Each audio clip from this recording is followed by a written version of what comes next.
칼날로 면하리라. 아멘. 생텍 쥐페리의 어린 왕자라는 책을 보면 별을 파괴하는 한 나무가 등장합니다. 바오밥 나무라는 나무가 등장을 하는데, 이 나무는 놀랍게도 아프리카에 실제로 존재하는 나무입니다. 이 나무의 특징이 있어요. 그렇게 높이 자라지 않고 보잘것없다는 것이 이 나무의 특징입니다. 다 자라봤자 18m 정도. 나무치고는 그렇게 크지 않은 크기죠. 정말 이 나무를 보면, 겉으로 보면 정말 보잘것이 없습니다. 그런데 이 나무가 가지는 특별함이 있어요. 이 나무만이 가지는 특별함이 있는데, 그 특별함이 어디에 있는가 하면 보이는 데 있지 않고 보이지 않는 뿌리에 이 나무의 특별함이 있습니다. 이 바오밥 나무의 뿌리는 지하 100m까지 깊이 뚫고 내려가는 뿌리라고 합니다. 그리고 그 뿌리의 반경도 100m에 이를 만큼 넓게 뻗어 있는 것이 이 바오밥 나무의 특징입니다. 여러분, 이 나무가 이렇게 깊이 뿌리를 내리고 넓게 뻗는 이유가 뭘까요? 무엇이라고 생각을 하세요? 제가 탐의원을 갔다 왔지만 여러분은 여전히 대답을 하지 않으시는군요. 변하지 않는 야베스. 자, 그 바오밥 나무가 깊이 뿌리를 내리고 넓게 뿌리를 뻗쳐나는 이유는 생존 때문입니다. 바오밥 나무가 자라는 토양은 사막이거든요. 그래서 바오밥 나무는 끊임없이 물을 찾아서 그 뿌리를 확장시켜 나가는 일을 하고 있는 거죠. 저는 이 바오밥 나무를 보면서 이 바오밥 나무가 우리 그리스도인들과 참 많이 닮아 있다라는 생각을 했습니다. 겉으로 보면 우리가 세상 사람들과 비교했을 때 별반 뭐 특별해 보이는 것이 잘 없죠, 그죠? 겉으로 보면 지극히 평범하거나 어쩌면 좀 다른 나무들보다 보잘것없고 초라해 보이는 이 나무처럼 우리의 삶이 그러할 때가 많은 것 같습니다. 그러나 우리에게는 세상이 보지 못하는 특별함이 있죠. 저는 그 특별함이 뿌리라고 생각을 합니다. 진리에 내린 우리의 뿌리. 여러분, 진리에 우리가 뿌리를 깊이 내리면 내릴수록 어떤 일이 일어날까요? 세상의 것들을 초월하게 만듭니다. 세상이 죽고 못 사는 일들을 초월해서 살게 만드는 거죠. 초월하여 기뻐하고, 초월하여 소망하고, 초월하여 감사하고, 초월하여 사랑하게 만드는 일이 진리에 깊이 뿌리 박은 우리 그리스도인들의 삶 가운데 나타나는 일들입니다. 자, 그렇다면 진리에 깊이 뿌리 내리는 작업은 어떤 일들을 통해서 가능할까요? 물론 여러 가지 어떤 신앙과 어떤 은혜의 방편들을 통해서 우리의 믿음이 진리에 깊이 뿌리 박는 일들이 가능할 수 있지만, 진리에 우리의 믿음이 깊이 뿌리를 박으려면 가장 중요한 작업이 있는데, 그 작업은 바로 순종입니다. 순종. 더 정확하게는 순종의 시간 가운데 일하시는 하나님을 경험하는 지식이 우리의 신앙의 뿌리를 점점 더 깊게 진리 가운데 뿌리박게 하는 겁니다. 자, 아브라함을 한번 생각해 볼까요? 100세 얻은 이삭을 바치라는 하나님의 터무니없는 명령에 그가 어떠한 토를 달지 않고 순종을 하죠. 여러분, 이것이 가능한 이유가 뭘까요? 아브라함이 태생적으로 믿음이 좋은 사람이었기 때문에? 아니죠. 그가 이때까지 걸어왔던 순종의 길 가운데 역사하신 하나님에 대한 체험적 지식, 경험적 지식 때문에 아브라함이 그렇게 할 수 있었던 겁니다. 자기 자신은 넘어지고 실패할 때가 있지만 그럼에도 불구하고 약속하신 대로 자신을 실수 없이 인도하시고 보호하시며 자신의 편이 되어주신 하나님을 경험했던 시간들이 아브라함으로 말미암아 그런 놀라운 순종을 하게 만들게 된 거죠. 오늘 본문의 이스라엘 백성도 마찬가지입니다. 지금 그들의 모습은 뿌리를 단단히 내린 바오밥 나무와 같습니다. 오늘 본문은 많은 이들이 아는 본문입니다. 여리고 함락, 그죠? 그것도 무력 전쟁이 아니라 하나님의 말씀에 순종해서 승리한 극적인 전쟁이기 때문에 사실 주일학교 때부터 많이 다뤄온 본문입니다. 하나님의 말씀에 순종하면 어떻게 된다는 거예요? 승리한다, 그죠? 믿습니까, 여러분? 하나님 말씀에 순종하면 승리할 수 있습니까? 네, 승리할 수 있습니다. 자, 근데 문제가 있어요. 하나님 말씀에 순종하는 것이 어렵다. 너무 대답을 잘해요. 네, 어렵다. 그것도 오늘 본문의 상황처럼 목숨을 내놓고 순종하는 건 더 어렵다. 네. 자, 근데 이 말씀을 누가 순종했어요? 말 안 듣기의 대명사, 그죠? 뺀질의 대명사 이스라엘 백성이 하나님의 이 명령, 목숨을 내놓고 지켜야 되는 이 명령에 순종을 하고 있어요. 몇 명이 순종했을까? 믿음 좋은 한두 사람이 순종을 했을까요? 아니죠. 수십만 명, 정확하게는 한 수백만 명으로 추측되는 사람들이 목숨을 내놓고 하는 하나님의 명령 앞에 순종을 하고 있습니다. 그래서 저는 사실 개인적으로 이 장면이 이스라엘 모든 역사를 통틀어 이 이스라엘 백성들이 가장 멋있게 등장하는 본문이라고 생각을 합니다. 동시에 이들의 신앙이 가장 정점에 있을 때, 가장 충만했을 때의 모습이 바로 이 모습이 아닌가라는 생각을 해봅니다. 자, 그 비결이 어디에 있을까? 이렇게 말 안 듣고 뺀질뺀질하던 이스라엘 백성이 이렇게까지 순종할 수 있는 비결이 여러분 어디에 있다고 생각해요? 그것은 바로 이들이 얼마 전까지 지나온 광야에 있습니다.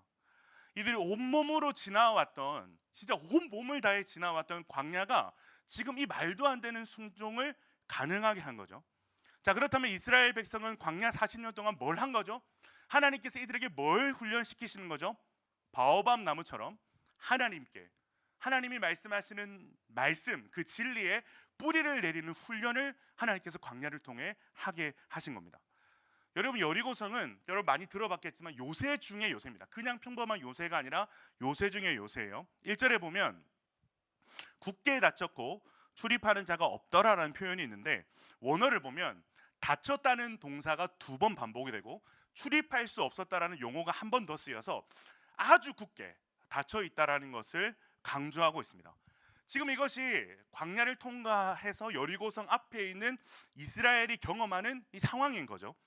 여리고처럼 튼튼한 성벽을 과시하는 성, 더군다나 빗장을 걸어 잠그고 있어서 완전히 난국불락이 되는 이곳, 이제 막 광야를 벗어난 무기도 없고 아무것도 없는 이스라엘 백성에게는 사실 하나님께서 명령하시긴 했는데 절대로 물리적으로 정복할 수 없는 성이 바로 여리고 성인 거예요.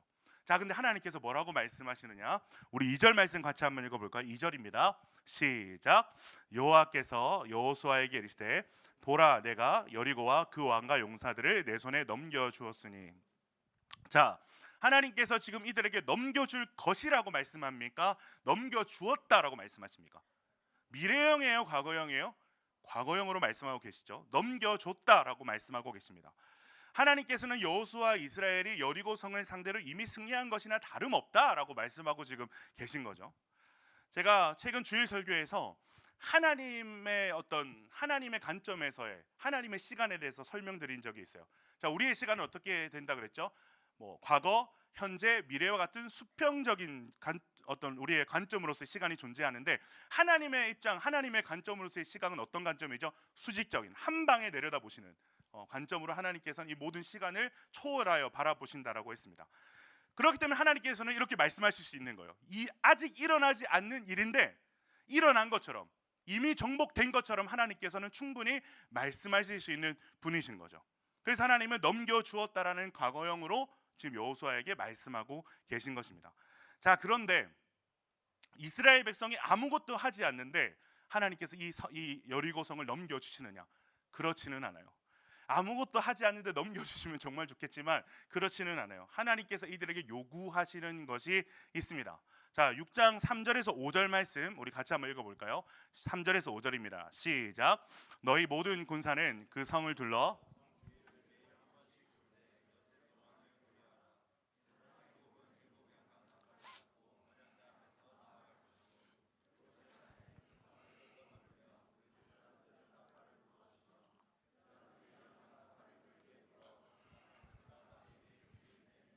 백성은 다 큰 소리로 외쳐 부를 것이라. 그리하면 그 성벽이 무너져 내리리니 백성은 각기 앞으로 올라갈지니라 하시매. 자, 하나님께서 지시한 방법을 보면 매일 여리고성을 한 바퀴씩 6일 동안 돌고 7일째는 7바퀴를 돌아라라고 말씀을 하시죠. 그렇게 다 돌고 나서는 다 함께 소리 질러 하면서 이렇게 소리를 지르라고 말씀하고 계십니다. 웃으라고 얘기했지만 아무도 웃지 않는. 네. 감사해요. 하하하. 네. 자, 하나님의 여러분 이 명령이 뭐예요? 무방비 상태로 성주를 돌다가 진짜 딱 허무하게 죽기 좋은, 개죽음을 당하기 딱 좋은 그런 상황입니다. 자, 그런데 어떤 일이 일어나죠? 이 하나님의 명령에 반박하는 사람이 있다 없다? 아무도 없다. 단 한 사람도 없다. 정말 이상하리만큼 하나님께서 이상한 명령을 하시는데 이상하리만큼 이스라엘 백성들이 네 주님 그렇게 할게요 라고 모두가 다 하나님의 그 명령에 순복하는 일들을 보여주고 있습니다. 이스라엘 백성의 숫자가 얼마냐면 여기 기록된 숫자는 60만 명인데 계수되지 않은 여인과 아이들까지 계산하면 한 200만이 넘을 것으로 추정이 됩니다. 그런데 그 중에 아무도 이 명령에 의문을 제기하지 않습니다. 여러분, 어떻게 이런 일이 가능할까요? 어떻게 이런 일이 가능합니까? 눈에 보이는 상황보다 하나님을 신뢰하고 있기 때문에 가능한 겁니다. 눈에 보여지는 상황보다 하나님의 약속을 신뢰하기 때문에 가능한 거죠. 이걸 이스라엘 백성이 어디서 배운 거예요? 40년 동안 광야에서 배운 거예요. 불기둥과 구름기둥을 통해서 내 길을 인도하신 하나님, 보호하신 하나님, 매일의 만나를 통해서 하나님께서 일용할 양식을 주신다는 것과 반석에서 터져나오는 물을 통해서 하나님께서 우리의 생명수가 되시는 것을 배운 거죠. 이 40년의 광야는 이스라엘 백성들에게 하나님의 실제를 경험하는 시간들이었습니다. 그래서 그들은 이러한 황당한 요구에도 예 주님이라고 응답을 할 수 있었던 거죠. 이해가 돼서 상식적이라서 예스라고 한 것이 아니라 하나님이시기 때문에 예스라고 말할 수 있는 겁니다. 내가 신뢰하는 하나님의 말씀이고 약속이기 때문에 예스라고 순종을 할 수 있다라는 거죠. 이 순종은 엄청난 순종입니다. 10절 한번 읽어볼까요? 10절입니다. 시작. 여호수아가 백성에게 명령하여 이르되 너희는 외치지 말며 너희 음성을 들리게 하지 말며 너희 입에서 아무 말도 내지 말라. 그리하다가 내가 너희에게 명령하여 외치라는 날에 외칠지니라 하고, 여호수아가 백성에게 침묵하라고 얘기합니다. 자, 제가 오늘 여러분들에게 오늘 하루만 침묵하십시오 라고, 24시간만 침묵하십시오라고 이야기한다면 여러분 24시간 동안 아무 말도 하지 않고 침묵할 수 있겠습니까? 아마 불가능할 거라고 생각을 해요. 근데 이스라엘 백성은 이 침묵의 명령을 7일 동안 지켰습니다. 하루에도 수많은 질문이 올라오지 않았겠어요? 하루 이틀이 지나도 전혀 변화가 없는 여리고 성을 바라보면서 회의가 찾아오지 않았겠어요? 그리고 공격받을까 봐 두렵지 않았겠어요? 그런데 그들은 끝까지 침묵했다. 저는 여기서 여호수아의 탁월함을 봅니다. 이 출애굽 1세대의 12정탐군들이 여리고를 정찰했을 때 10명의 정탐군들이 어떠한 보고를 했죠? 아주 부정적인 보고를 했어요. 그 부정적인 보고가 온 이스라엘을 요동하게 만들었죠. 부정과 두려움은 확산되는 거예요. 그렇기 때문에 여호수아는 이들에게 침묵하게 한 거죠. 여러분, 순종에는 많은 말이 필요 없어요. 사실 순종에는 많은 말이 필요 없습니다. 순종의 힘은 입을 다물고 하나님께만 귀를 여는 기도에서 순종의 힘이 나오는 겁니다. 그래서 아마도 이스라엘 백성들은 입을 다물고 그 성을 돌면서 마음으로 기도했을 거예요. 하나님, 제 눈으로는 도저히 가늠이 안 되는 하나님의 뜻을 알고 싶습니다. 너무 두렵지만 그럼에도 불구하고 여기까지 광야를 인도하신 하나님을 신뢰하기를 원합니다. 믿음을 주십시오. 하나님, 당신이 하실 일을 소망합니다. 눈에 보이는 것에 속지 않고 하나님만을 기대하게 하여 주십시오. 그들은 그렇게 매일 입을 다물고 성벽을 돌았을 것입니다. 하나님의 명확한 말씀에 순종해서 주님께서 시키시는 그 일을 성실하게 행한 거죠. 그리고 제7일이 되어 약속하신 하나님의 날까지 그들은 말씀하신 7번째까지 성을 돌았습니다. 자, 이때 어떤 일이 일어납니까? 제사장의 나팔이 뿌하고 울리는 거예요. 우리 16절 말씀 같이 한번 읽어보겠습니다. 시작. 7번째 제사장들이 나팔을 불 때 여호수아가 백성에게 이르되 외치라, 여호와께서 너희에게 이 성을 주셨느니라. 제사장들이 양각 나팔을 불었고 모든 백성의 이 나팔 소리를 듣고 약속된 대로 함께 외치는 거예요. 수백만 명의 거대한 외침이 지금 여리고성을 향해서 울려 퍼지고 있는 거죠. 자, 20절 말씀 같이 한번 보겠습니다. 20절입니다. 시작. 이에 백성은 외치고 제사장들은 나팔을 불매 백성이 나팔 소리를 들을 때에 크게 소리질러 외치니 성벽이 무너져 내린지라. 백성이 각기 앞으로 나아가 그 성에 들어가서 그 성을 점령하고. 자, 여러분, 방금 전까지는 아무 일도 일어나지 않았습니다. 진짜 놀랍게도 아무 일도 일어나지 않았어요. 그런데 이스라엘 백성의 외침의 소리가 울려 퍼지는 순간 여리고성의 거대한 성벽이 무너져 내렸습니다. 그리고 그것도 밖으로는 한 벽도 무너지지 않고 안쪽으로만 다 무너졌습니다. 결코 무너지지 않을 것만 같은 천의 요새가 무너진 거죠. 자, 여기서 우리가 한 단어에 한번 주목을 해봐야 되는데, 이스라엘 백성이 외치니라는 단어에서 이 외치니라는 단어입니다. 이 단어가 히브리어로 테루하라는 단어입니다. 테루하. 그런데 이 단어는 외치다라는 뜻 외에 찬양하다라는 뜻이 있습니다. 지금 무슨 일이 일어나고 있는 거예요? 거대한 여리고 앞에서 여전히 아무 일도 일어나지 않고 떡하니 버티고 있는 이곳에서 이스라엘 백성의 테루와 하나님을 향한 확신과 기대에 찬 함성과 찬양이 울려 퍼지고 있는 거예요. 여리고 성이 무너지고 외친 거예요? 무너지기 전에 외친 거예요? 무너지기 전에 외친 거예요. 여리고 성이 무너지고 찬양한 거예요? 무너지기 전에 찬양한 거예요? 무너지기 전에 찬양한 거예요. 아무 일도 일어나지 않고 있는 여리고인데 바로 그곳에서 온 몸을 다해서 하나님을 선포하고 하나님을 찬양하고 예배하는 일을 이스라엘 백성들이 하고 있다라는 것입니다. 어떻게 이것이 가능할까요, 여러분? 어떻게 이런 일이 가능합니까? 눈에 보이는 아무런 변화가 없는데 어떻게 하나님을 선언하고 하나님께 외치고 하나님을 찬양하는 일들이 일어날 수 있을까요? 그것은 이들이 하나님의 시간인 카이로스를 신뢰했기 때문입니다. 사랑하는 여러분, 카이로스를 신뢰하는 사람, 이 하나님의 시간을 카이로스라고 하거든요. 카이로스를 신뢰하는 사람은 눈앞에 거대한 여리고 앞에서도 순종했지만 여전히 아무 일도 일어나지 않는 상황 앞에서도 찬양할 수 있는 사람들입니다. 아무 일도 일어나지 않는 거대한 여리고 앞에서도 기대하고 소망할 수 있는 사람들이 하나님의 때를 믿는 사람들입니다. 왜? 우리는 알 수 없지만 하나님께서 약속하셨다면 하나님의 때는 반드시 올 것임을 믿고 소망하기 때문입니다. 그 믿음과 소망이 우리로 하여금 아무 일도 일어나지 않는 여리고 앞에서 외치고 찬양하게 만드는 거죠. 자, 그때 어떤 일이 일어나요? 하나님의 때가 찾아옵니다. 아무 일도 일어나지 않을 것 같은 고요한 그 땅에 놀라운 역사가 일어나죠. 이스라엘 백성이 바로 눈앞에서 거대한 여리고성이 무너지는 일들이 일어납니다. 하나님의 정확한 시간, 이들이 그토록 소망했던 그 시간 카이로스에 정확하게 그 성벽이 무너지는 일들이 일어나는 거죠. 여러분, 너무 멋진 이야기 아닙니까? 제가 오늘 설교를 준비하기까지 많은 본문을 고민하고 기도했어요. 하나님, 어떤 본문으로 우리가 저 월요일부터 우리가 수련회 때 계속 걸으면서 기도하는 일들을 하잖아요. 어떤 본문으로 이 마지막 수준기를 통해 말씀을 전해야 될까요? 근데 이 본문이 생각이 나더라고요. 자, 여러분에게 묻고 싶습니다. 여러분은 여러분의 때에 통일이 올 것을 믿습니까? 자, 나의 때에 통일이 올 것을 믿는다. 깨 있어요, 그죠? 네. 믿음의 눈으로 보니까 깨 있어요. 다 마음으로 손든 거 알아요. 네. 자, 여러분이 기도하면 진짜 통일이 올 거라고 믿습니까? 우리가 이번 수련회는 4박 5일 동안 걷고 기도할 텐데, 여러분, 우리가 4박 5일 동안 걷는 일들이 4박 5일 동안 걸으며 기도하는 일들이 의미가 있다고 생각하십니까? 사실 와닿지 않는 사람들이 많을 거예요. 솔직하게, 그죠?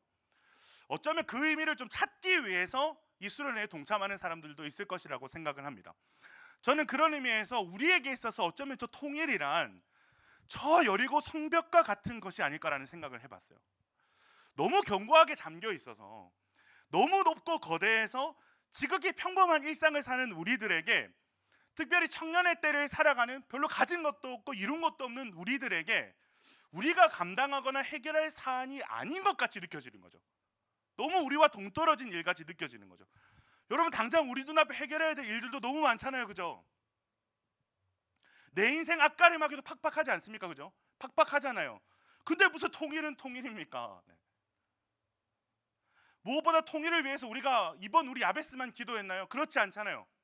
그곳에 억압당하고 굶주린 자들을 위해서 우리의 부모 세대부터, 그 이전 세대에서부터 기도해 왔는데 여전히 그 통일의 문은 굳게 잠겨 있지 않습니까? 여전히 북한 땅의 그 상황은 나아진 것이 없지 않습니까?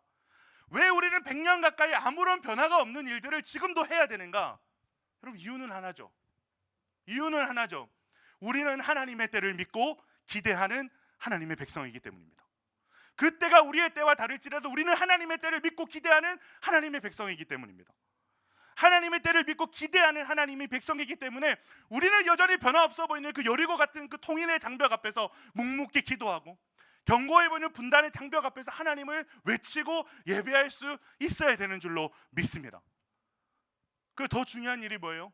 무엇보다 이것이 하나님의 뜻이기 때문입니다. 하나님의 뜻이 뭘까요? 하나님의 뜻은, 하나님의 소원은 저는 이것이라고 생각합니다. 하나님의 형상으로 창조된 인간이 하나님의 형상으로서 존엄을 보장받는 것. 하나님의 형상대로 창조된 인간이 하나님의 형상으로서 존엄을 보장받는 것. 여러분, 창조를 믿지 않는 시대의 가장 큰 문제점이 뭔지 아세요? 그것은 인간을 존엄성을 가진 존재로 대접할 만한 합리적인 이유를 창조를 믿지 않으면 찾을 수가 없다는 겁니다. 존재 자체로 인간이 존엄하다는 이유를 창조를 믿지 않으면 그 근거를 찾을 수가 없다는 겁니다. 인간이 원숭이로부터 진화했다고 믿는데, 먼지로부터 인간이 진화했다라고 믿는데 어떻게 인간이 다른 피조물보다 존엄하다고 생각할 수가 있겠어요? 불가능하죠. 존재 자체로 인간을 존엄하게 여기는 일이 불가능한 거예요. 그래서 아리스토텔레스가 아주 유명한 말을 하잖아요. 무슨 말? 노예들은 노예가 될 운명을 가지고 태어난 이들이다. 노예로 태어날 운명이 따로 정해져 있다는 거예요. 왜 그렇게 이들이 생각했을까? 인간의 존엄이 어떤 일정한 능력이나 이성적인 사고에서 비롯된다는 것이 그를 비롯한 그리스 철학자들의 생각이었기 때문에 그렇습니다. 그리고 그런 운명이 타고난다라고 믿었어요. 여러분 어때요? 들으니까 불편하죠? 거북하죠? 그런데 창조를 믿지 않는 사람들에게 너무나도 자연적이고 직관적인 인식이 이러한 인식입니다. 어쩌면 우리도 창조를 믿지 않는 세상에 살면서 알게 모르게 선을 긋고 있는지도 몰라요. 제 안에도 그런 선이 그어질 때가 가끔 있거든요. 자기 자신에게도 타인에게도 얼마나 가졌는가, 얼마나 배웠는가, 얼마나 유명한가, 얼마나 영향력이 있는가, 힘이 있는가, 이것으로 사람의 어떤 가치를 매기는 일을 알게 모르게 하게 되는 거죠. 자, 이런 직관적인 인식에 반발했던 사람들이 누굽니까? 뭐 노예제도나 인종자별과 싸웠던 링컨이나 마틴 루터킹 같은 그리스도인들이죠. 여러분 또한 창조론을 믿는다는 게 뭐예요? 하나님이 주인이심을 인정하는 중심이라고 말할 수 있는 거예요. 하나님이 주인인 것을 인정할 때 여러분 어떤 일이 일어날까요? 우리가 가진 것들을 약자들과 가난한 자들과 기꺼이 나눌 수 있는 거예요. 왜? 우리에게 있는 것이 내 것이 아니라 하나님께서 내게 맡기신 것이라는 정확한 고백이 있기 때문입니다. 이것이 청지기 의식이라고 얘기하죠. 청지기 의식은 세상 사람들에게는 와닿지 않는 개념입니다. 성공하고 출세했다면 그것은 본인이 열심히 노력한 대가이기 때문에 가진 돈을 원하는 곳으로 마음껏 쓸 권리가 있다는 것이 현대인의 보편적인 의식이죠. 근데 성경은 부지런한 생활 태도가 성공과 실패를 가름하는 필수 요소인 것은 인정하지만 그것을 핵심 요소로는 인정하지 않습니다. 왜냐하면 모든 사람의 여러분 출발점이 틀리기 때문이죠. 돈이든 권력이든 지금 손에 쥔 것들은 10중 8구 어떤 출생의 시기나 천부적으로 받은 재능이나 능력, 건강에 힘입었을 공산이 큽니다. 즉 인간이 성공하기까지 소유하는 모든 자원은 결국 하나님의 선물 때문이라는 거예요, 여러분. 이것이 하나님의 주재권을 인정하는 고백이죠. 구약학자인 브루스 윌키스라는 사람이 있는데 이 사람이 율법과 의로움을 연구하면서 이러한 결론을 내렸습니다. 의인은 개인적인 손실을 무릅쓰고 공동체의 유익을 추구하는 데 반해 악인은 사사로운 이득을 위해서 공동체의 손해를 입힌다.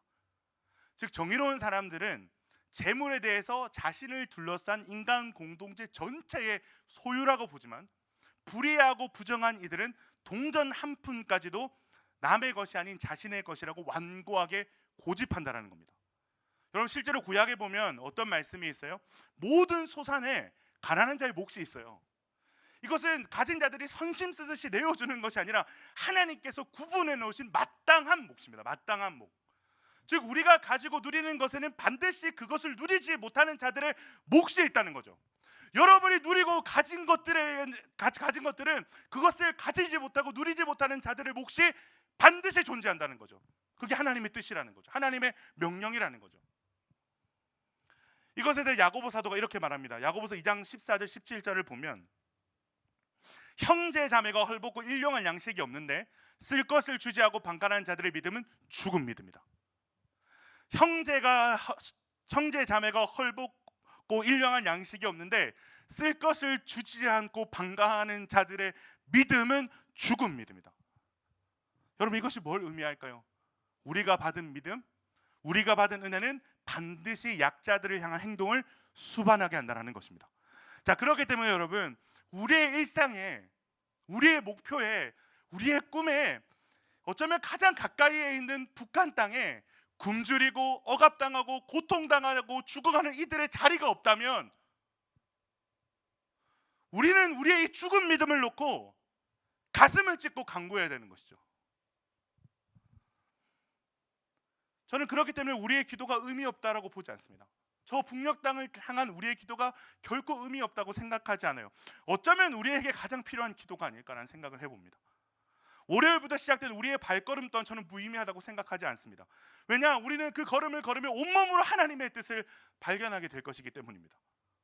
무엇보다 분단을 아파하시고 그들의 고통에 눈물을 흘리시면 많은 것을 누리면서도 우리에게 그들의 자리와 그들의 몫이 없다라는 것을 안타까워하시는 하나님의 뜻이 저는 이번 수련회에 있다고 믿기 때문에 우리는 기도함으로 몸으로 무너지지 않을 것 같은 분단이라는 거대한 여리고성을 걷는 일을 우리는 해야 된다고 저는 확신합니다. 사랑하는 여러분, 이것이 대한민국의 그리스도 청년으로 부름받은 우리가 내려야 될 뿌리입니다. 당장에 불가능해 보여도 하나님의 때를 믿고 걸어가는 것, 우리의 마음과 일상과 꿈과 목적에 그들의 자리를 마련하는 것이 하나님의 뜻이기 때문에 막연한 미래 같아도 하나님의 때인 카이로스를 꿈꾸며 그날을 소망하며 통일의 외침, 통일의 테루아를 외치고 하나님을 예배하고 찬양하기를 멈추지 않아야 될 줄로 믿습니다. 바로 그때에 반드시 찾아올 하나님의 때에 그렇게 준비된 자들이 저 무너진 분단의 장벽을 지나서 우리가 그동안 준비해왔던 저들의 몫을 나눠주는 일들을 우리가 멋있게 감당하게 될 줄로 믿습니다. 우리 그날을 꿈꾸면서 함께 기도하고 찬양할까요? 우리 다 같이 일어나서 함께 찬양하시겠습니다.